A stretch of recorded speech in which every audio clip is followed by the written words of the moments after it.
जमीन से निकली आफत का आतंक सिर्फ प्यार से घर नहीं चलता, यह एक हकीकत है। और मेरी इसी ज्यादा दौलत पाने की भूख का फायदा एक जिन्नात ने उठाया। शबनम, मंजिल के पास हमारा छोटा सा मकान है, वहीं से मेरी बर्बादी और तकलीफों की शुरुआत हुई।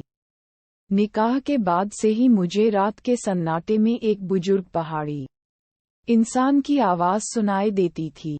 दिन पर दिन ये सिलसिला बढ़ता गया। मैंने रफीक से भी कहा, पर उसने मेरा वहम होगा ऐसा कहकर बात टाल दी। एक रात जब रफीक काम से बाहर थे और बच्चे मेरे भाई जान के घर गए थे, तब अंधेरे में एक परछाई मेरे पलंग के पास आकर खड़ी हो गई और मेरा नाम पुकारने लगी। मैं चीखना चाहती थी, पर मेरी आवाज हलक में ही अटक गई। मैंने थोड़ी देर में हिम्मत समेटी और जान मारकर चीख लगाए। घर पे तो कोई न था, पर हमारी पड़ोसन रजिया दौड़ कर मेरे घर आई। मेरे साथ रजिया को भी वह परछाई दिखी और अब वह विकराल परछाई मेरा और रजिया का, दोनों का नाम पुकार रही थी।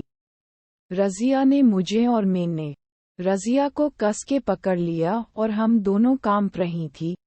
कांपती आवाज में उस परछाई से मैंने पूछा कि कौन हो तुम, क्या चाहिए?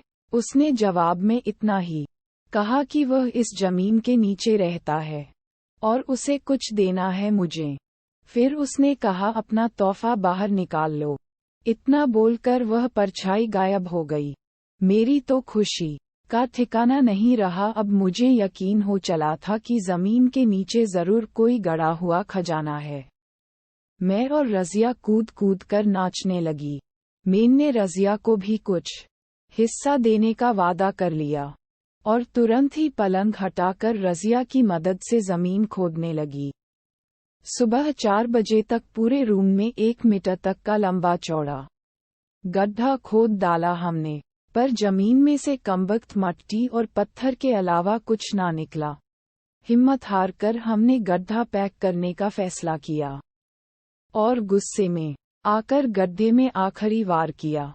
तभी एक गड़ी हुई कांच की बोतल फूटी और उसमें से आवाज के साथ गर्म हवा निकली जो सीधी मेरे अंदर घुस गई। पिछले साल हुए इस वाकये के बाद से मेरी जिंदगी जहनुम बन गई है। मैं कितना भी खाना खाऊं मेरा पेट नहीं भरता, बार बार मुझे नशा करने का दिल करता है।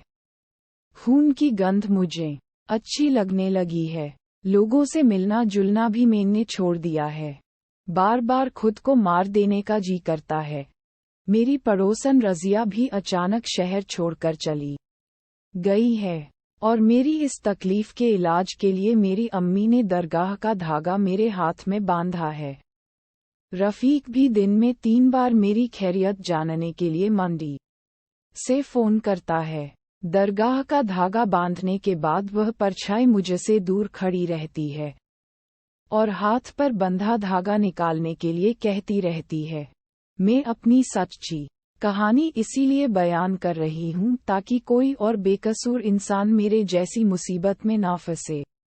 मेरी तकलीफ का मेरे से छुटकारा हो सके, इसके लिए आप लोग अल्लाह ताला से दुआ करना।